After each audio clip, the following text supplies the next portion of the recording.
All right, Hack RedCon, next interview, amazing guest. Karen, thank you for joining me here in the podcast studio. Why don't you go ahead and introduce yourself and tell the audience a little bit about you? Okay, my name is Karen Cole. I am the CEO of Assura. We are a cybersecurity firm, just turned 18. So when I started the firm, I was a former executive at Capital One. Wasn't down for that corporate life anymore, and then went and started Assura. But back in the day, 18 years ago, people thought cyber was a joke. No, let's be honest. 15 years ago, people thought anyone in cyber, we were wizards. You and I were hanging out with different people because they were everybody was thinking, you know what, Karen, what you really need to do is open a company that's an IT integrator, because cyber and information security is never going to be anything. Oh yeah, it's funny. I was just talking to someone earlier downstairs in the Village area about how when I started, it was more about skills than certification, mm-hmm. and now. I saw a job posting on a site not too long ago where they wanted 8 years of prompt engineering experience.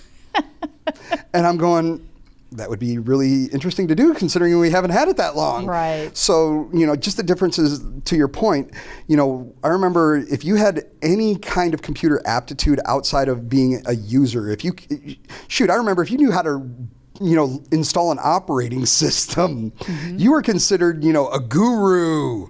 And nowadays, the number of trained and qualified professionals far exceeds the number of available roles. Really? It's interesting because actually, if you were to take a look at what is being purported out there, that there are more roles than there are people. But it's for specific jobs. Yeah.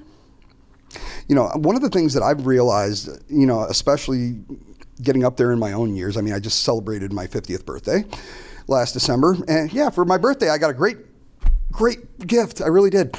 Fake knee. So new hardware for the body. Always good with that. I just celebrated 53 and life said, here's menopause. So, one way or another, it gets to you. It's getting you one way or the other. But it's interesting, if I could say, before we go forward, my husband has been in IT since he was 16. He's been in security over 25 years. Mm-hmm. Didn't go to college. The smartest people I've ever met. There isn't a system that he can't take apart, and just from a security practitioner standpoint, brings it all together, right? The executive piece right down to the individual technical piece. He truly is a unicorn. I'm the same way. My degree, I went to college to actually become a draftsman. Get out of here. Seriously, I was an AutoCAD jockey. My first job was a blueprinter at a architectural firm. So I know exactly what you're talking about. No, let's not talk about the wonderful smell of ammonia. Oh God, yeah. Yeah, I worked in a print room as well. But, to me, I just can't help but see the differences, and the problem is take your husband. I'll put myself into that same category because I don't have a degree in computer science or anything like that.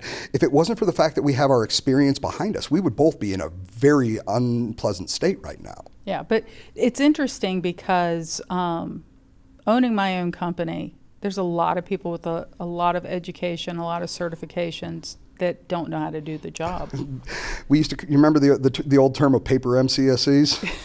Yes.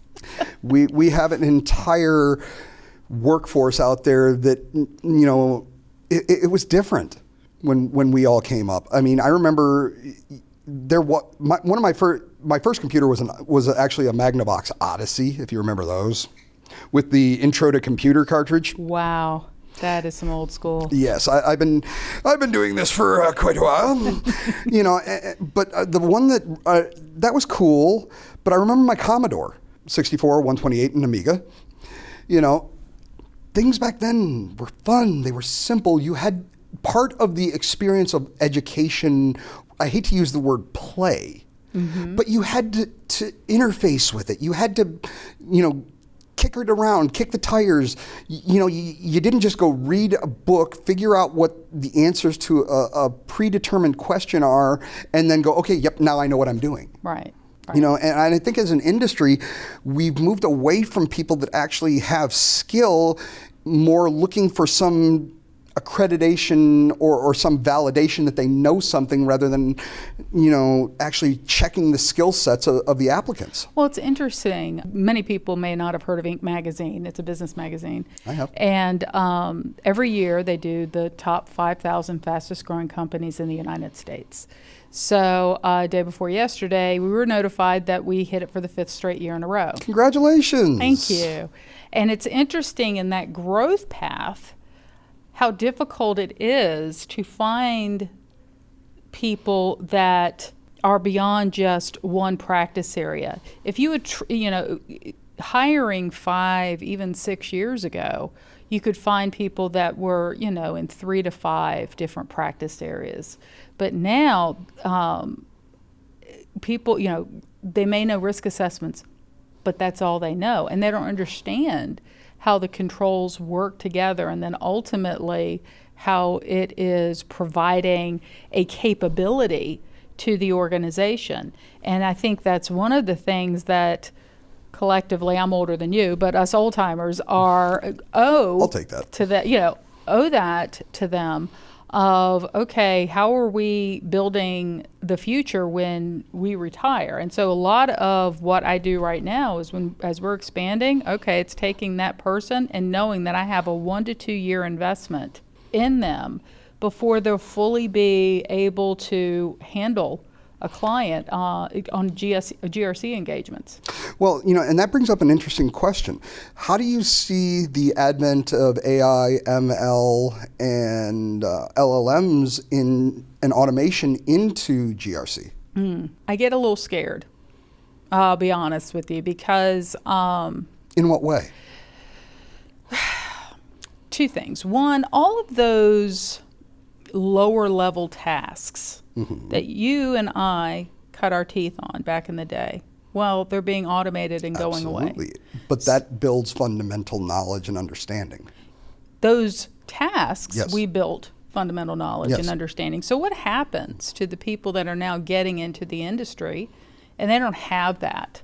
So they haven't cut their teeth on anything, and then all of a sudden it's the expectation of, okay, you're now entering an industry where there's no entry-level path anymore. It's all the way to moderate, and the expectation Absolutely. to be at that mid-range in your career. And how do you do that with no experience?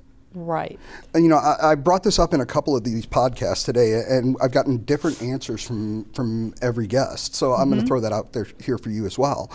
I know this may sound, you may not believe this, but I'm really into futurism. That doesn't surprise me. It surprises most. I don't understand why. But, I was reading on futurism.com the other day, and they had an article where they're saying risk assessors are now saying that giving the advice to a young person to learn to code is actually worse advice than telling them to get a face tattoo. Interesting. The concept of vibe coding and all the plugins has gotten to the point where the industry in certain areas is now saying it's not even worth knowing how to code anymore. And my perception on that is we still need to feed the prompt. You still need to have an understanding of basic program language, of logic. Right. And if, to your point, if we're basically starting at a intermediate level position, and now all of the supposed authorities are saying you don't even need to worry about this anymore, where does that leave us? Well, I would wholeheartedly agree. Okay, maybe we have people entering the industry that are really focused on network security. If you suddenly say, well, there is no network building anymore, it's automated, well, then how can you protect what you don't know?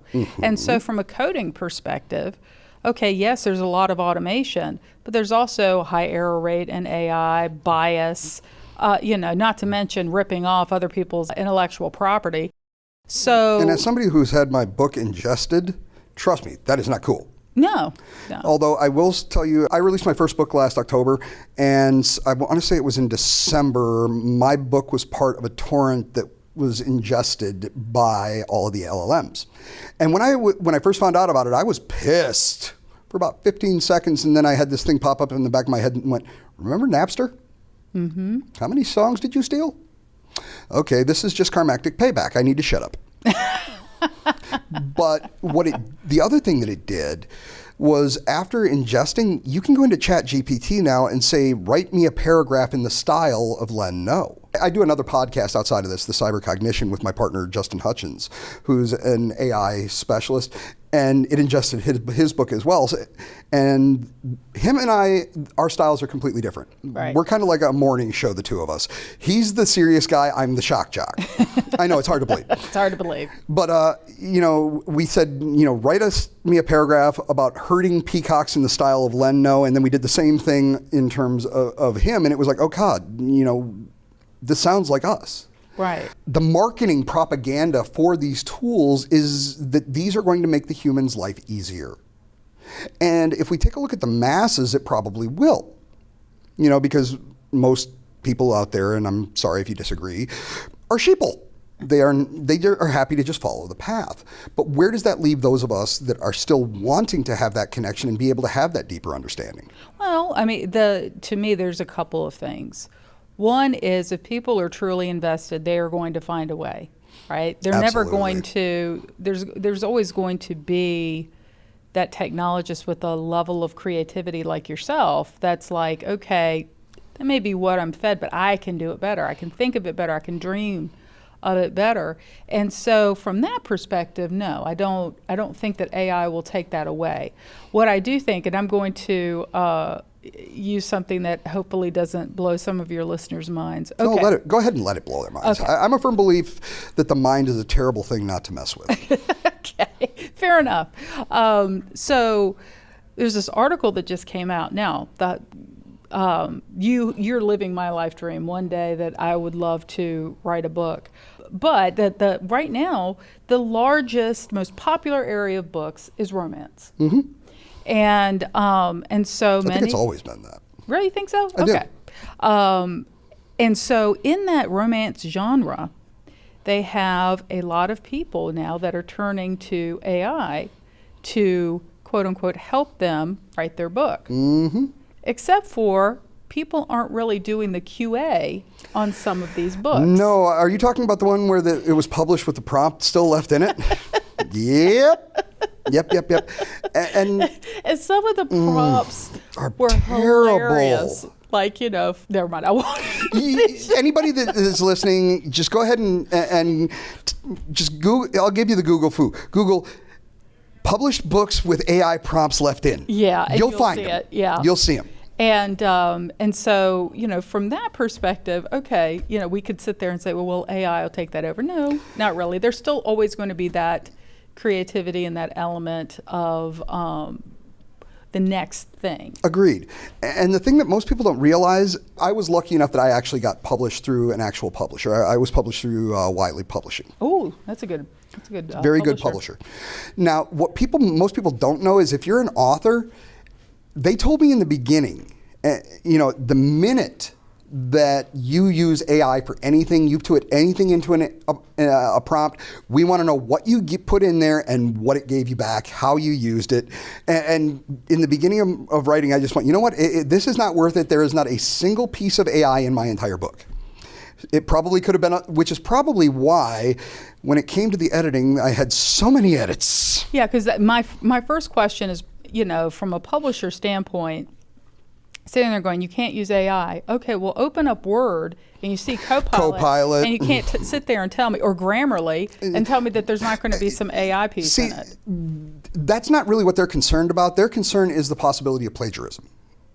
So, and that's a legitimate concern. Yeah. But my thing was, I wrote a book, but I failed lit, I failed comp, I was terrible, and I actually had to send a case of wine to my editor.